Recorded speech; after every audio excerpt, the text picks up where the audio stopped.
Welcome back after the break. You're watching D-Day India News Hour. Let's get to other updates now. Indian Minister V. Muralidharan participated in the G20 Foreign Ministers meeting held under the Brazilian G20 presidency on 21st and 22nd of February in Rio de Janeiro. Foreign ministers and heads of delegation of G20 members, invited countries and international organizations participated in the meeting chaired by Mauro Vieira, the Minister of Foreign Affairs of Brazil. During the sessions, Muralidharan expressed India's steadfast support to Brazil's G20 presidency. He also emphasized the critical need for a paradigm shift in the structures and working methods of key global institutions that would make them more responsive to contemporary challenges. On Thursday, the minister also participated in the India-Brazil-South Africa Foreign Ministers meeting on the sidelines of the Foreign Ministers meeting at G20.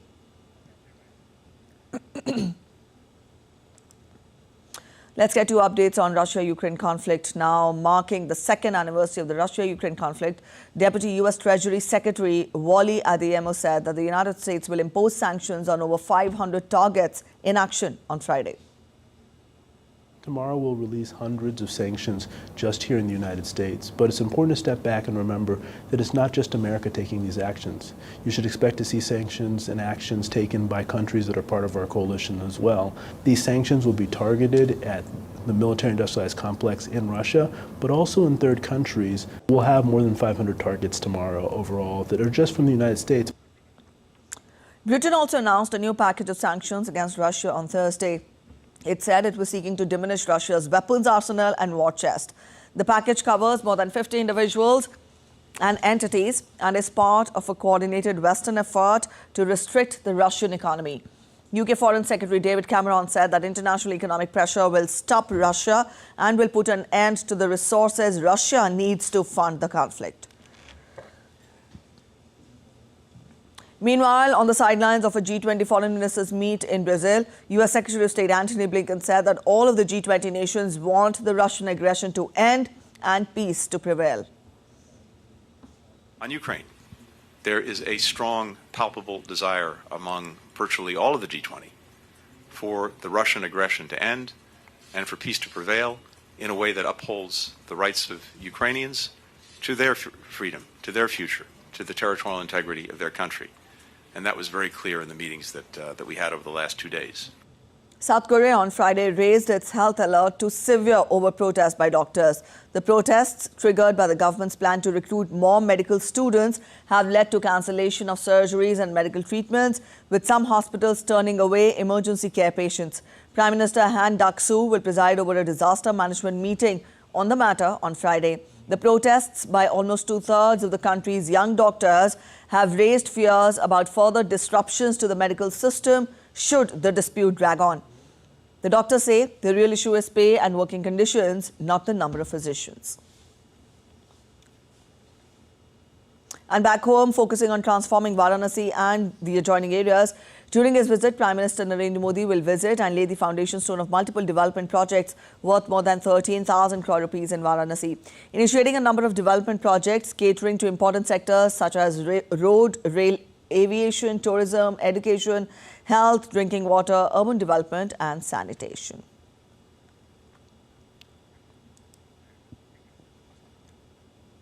During the 16th edition of IndiaMal, the Sri Lanka trilateral exercise Dosti with Bangladesh as the observer nation, Sri Lanka also sent SLNS Samudra to participate in the biennial trilateral drill, which would continue till Sunday. The Dosti drill started in 1991 as a bilateral exercise by the Coast Guard of India and Maldives. Sri Lanka joined it in 2012. Apart from the three participating nations, the exercise of the coast of the Maldives this week will also have Bangladesh as the observer nation.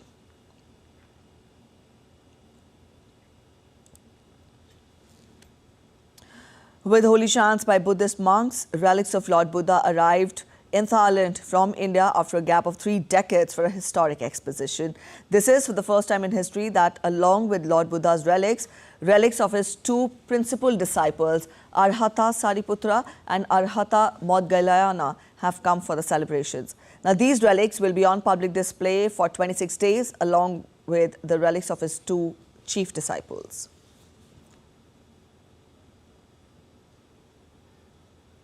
Former Chief Minister of India's western state of Maharashtra and ex-Lok Sabha Speaker Manohar Joi passed away at Hinduja Hospital in Mumbai. Joshi was admitted to Hinduja Hospital's ICU on February 21st after he suffered a cardiac arrest. He served as the Chief Minister from 1995 till 1999.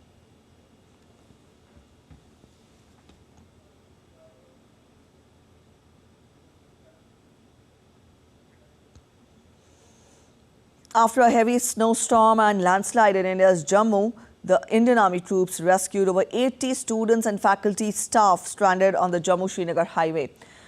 The heavy snowfall and landslides led to numerous commuters, in fact, becoming stranded along the perilous Jammu-Srinagar highway.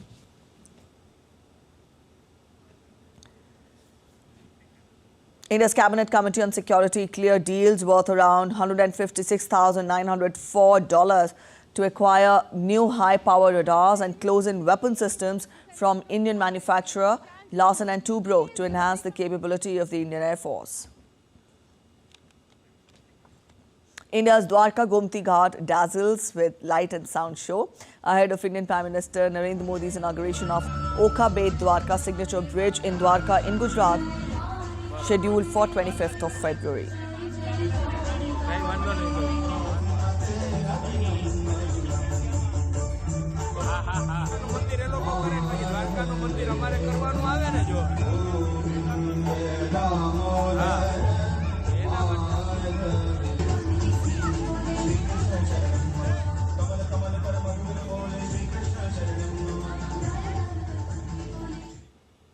(1,484) Kathak dancers set a Guinness World Record by dancing to the rhythm of Rag Basant at the 50th Khajuraho Dance Festival in India's Madhya Pradesh.